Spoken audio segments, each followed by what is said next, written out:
ছিলা রেখে দেন টাকু হয়ে গেছে। এই যে একটা নর আর এই যে একটা নর।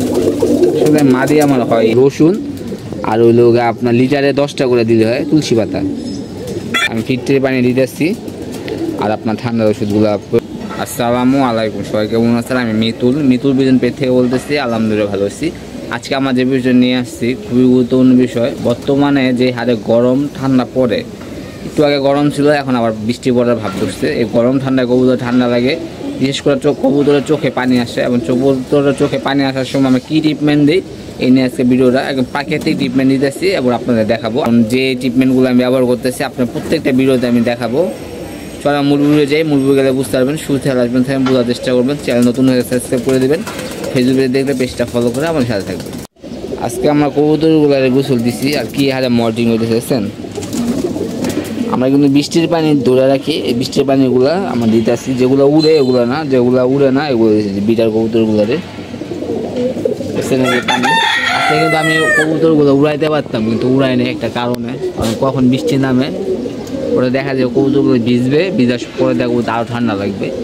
এই কারণে আমি কবুতরগুলো ছাড়ি নেই। এদিকে আমাদের মোরগ আছে, মুরগি নেই, মুরগি দুটো আছে ভিতরে, ওগুলো কালকে আমরা ছেড়ে দিব। আর এখানে যে খাবার আসছিল পাখির জন্য এগুলো আমরা উঠাই দিব।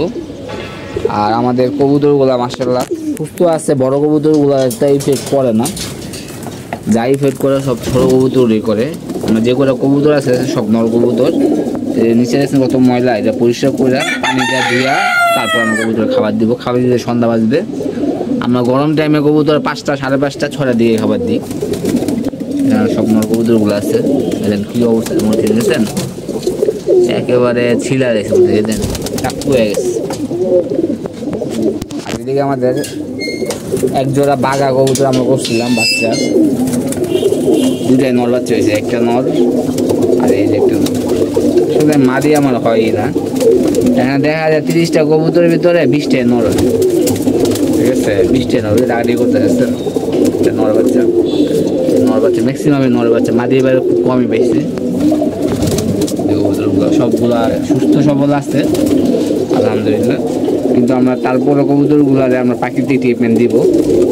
এখন কী ট্রিটমেন্ট দিতেছে আমরা দেখাইতেছি। একটা পিচ্ছি কবুতর নর কবুতর রেডি করতেছে, পিচ্ছি একটা কবুতর, বাবু কবুতর আছে প্রায় 4-5টা। আপনারা পরবর্তীতে আমরা ধরে দেখাবো, এখন ধরে দেখাতে পারবো না আমি একা, কারণ ধরে দেখানো যাবে না। এই একটা মাদি হয়েছে আর্মি, খুব সুন্দর, লাল গিয়ার হলে ভালো হইতো। বাবা আমার হলো লাল গিয়ার, কিন্তু এটা হয়েছে সিঙ্গেল গিয়ারের। এটা একটা কবুতর, এটা কিন্তু 2 ভাই। যেটা সিলভার আসছে, এটা সিলভার আসে না, 3 দশক গেলে হয়তো সিলভার আসবে। 1 দশকের আগেই সিলভার এসে বসছে, দেখা দিলাম। আর আমরা কি দিছিলাম প্রাকৃতিক, এটা আমি দেখাই দিচ্ছি আপনাদের। প্রতিদিন 2 দিন পর পর আমরা ঘুরাবো, 2 দিন এটা দিব, তারপর ঠান্ডা পানি দিব, সাদা পানি, তারপর ঘুরবো।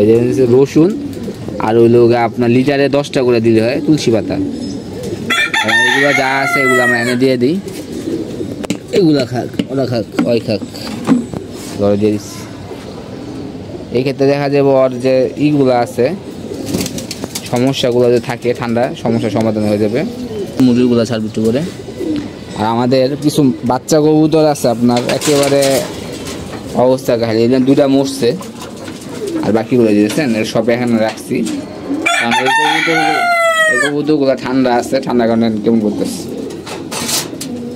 এই কবুতরটা একেবারে চোখ বন্ধ হয়ে গেছে, ঠিক আছে, এত পরিমাণ ঠান্ডা লাগছে। আমি ফিল্টারে পানি দিতেছি আর আপনার ঠান্ডার ওষুধগুলো প্রয়োগ করতেছি, আশা করি ঠিক হয়ে যাবে ইনশাল্লাহ। ওষুধ দিয়ে দেখলাম কাজ হইতেছে না, এখন প্রাকৃতিক দিয়ে দেখি ইনশাল্লাহ কাজ হবে। প্রাকৃতিকই ভালো আর কি, যারা কবুতর সুস্থ আছে তারা প্রাকৃতিক দিয়েই চেষ্টা করেন। আপনি আদা রসুন ইনশাল্লাহ এটা আমরা কবুতর রেখে দিই আর মুরগিগুলো আমি বিক্রি করে দিব। আর এখনকার কেউ ভুল করে জোড়া নিয়েন না, এখন ভুল করে কেউ জোড়া নিয়েন না। আমরা যে গুলা কবুতর কারণে জোড়া দিচ্ছি না, জোড়া দিতাম না, এগুলো সব উঠাই দিব। আর এই যে এই চাল কবুতরটা ঠিক ছিল, এই যে মনে করেন কালকে পরশু দিন থেকে একেবারে পুরো ঘাড় নামাই দিয়েছে। ওদের কবুতর করেছেন আপনারা, শব্দ পেয়েছেন? এটা কিন্তু ভালো হয়ে গেছিল, কিন্তু আবার ওই যে জায়গায় ছিল বৃষ্টিতে ভিজছে মনে হয়, এখন আবার হয়ে গেছে। আমি পানিটা আপনার 10 ml করে প্রত্যেকটা কবুতরে খাওয়াই দেবো। এটা শুধু এই কবুতরের জন্যই, এই কবুতরে খাওয়াই দেবো, আর বাকি যা থাকবে মিশায় দিয়ে দেবো।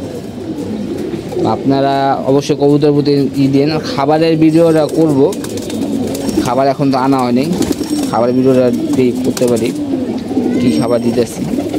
আর ব্রিডিং কবুতর যত্ন নিতে হয়, ব্রিডিং যেহেতু মর্দিনে কোনো করেন না, চোরামি করেন না। চোরামি করলে কিন্তু ভবিষ্যতে ধরা খাবেন, বাচ্চা করতে গেলে ধরা খাবেন, তারপরে কবুতর উড়াইতে গেলে ধরা খাবেন, সব দিকে ধরা খাবেন।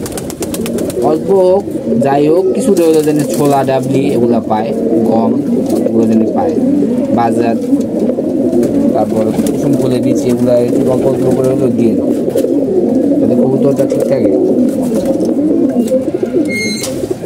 আমাদের বাচ্চাগুলো মাশাআল্লাহ সবই ঠিক ছিল, কিন্তু একটা জিনিস ঠিক নেই, কবুতরগুলো চাল্লি মিলে যাবে। একটা বিশেষ কারণ আছে, আরেকটা ভিডিও, কবুতরগুলো আমার চাল্লি মিলাতে পারিনি। আর ম্যাক্সিমাম কবুতরে মিডিয়ামে আসছে, মানে কিছু কিছু কবুতর একেবারে ছোটো হয়ে গেছে, এই কবুতরটা একেবারে ছোটো হয়ে গেছে। আর মিডিয়াম কবুতরেই রেসের জন্য ভালো। বড় কবুতরগুলো মনে হয় রেসে আসে আমুরে আসে না, 10টা দিলে 1-2টা আসে। আর ম্যাক্সিমাম ক্ষেত্রে দেখা যায় মিডিয়াম কবুতরগুলো আসে। এই একটা কাজ করা, দুই ব্লাডের দেখা যায়, যদি ভালো করে জোড়া দিতে পারি। এই কবুতরটা সবচেয়ে ভালো উড়ে, যে পিছের কাজ করা আছে লাল গিয়ারের কবুতরটা খুব ভালো উড়ে। খরা গলা মনে হচ্ছে মাদিও হয়ে গেছে নর। ওর একটা বোন আমি রেখে দিছি এবার জোড়া দেওয়ার জন্য, পয় পালা যাবে যদি সব কিছু ঠিকঠাক থাকে। তো মাদি, ওই পাশেরটাও মাদি, এটা নর, এই যে এটা মাদি বেশ কম হয়েছে, মানে 10টা যদি খোঁজা যায় 7টায় মাদি, 7টায় নর থাকবে। 10টা কবুতর যদি খোঁজা যায় 7টায় থাকবে নর। কালোগুলো প্যাটার্নগুলো খুব সুন্দর হয়েছে, একটা প্যাটার্ন আর একটা মনে ওই পাশে আসছে, প্যাটার্নগুলো খুবই সুন্দর হয়েছে। তো লাল গিয়ার হইলে ভালো হইতো, বয়স হলে আরো সুন্দর আসবে। আর আমার কবুতর পায়ের রিং আনছি, রিংগুলো এখনো পরায় নেই, যদি পরায় ইনশাল্লাহ আপনাদের দেখাবো, আর কেন রিং পরে এটাও বলবো। এই ছিল আমাদের ভিডিওটা, যতটুকু সম্ভব আমি দেখার চেষ্টা করছি। তো ভালো থাকবেন, সুস্থ থাকবেন, কবুতর প্রতি যত্ন নেবেন। ইনশাআল্লাহ আমার স্কুলে দেখা হবে। আল্লাহ হাফেজ, সব ভালো থাকবেন।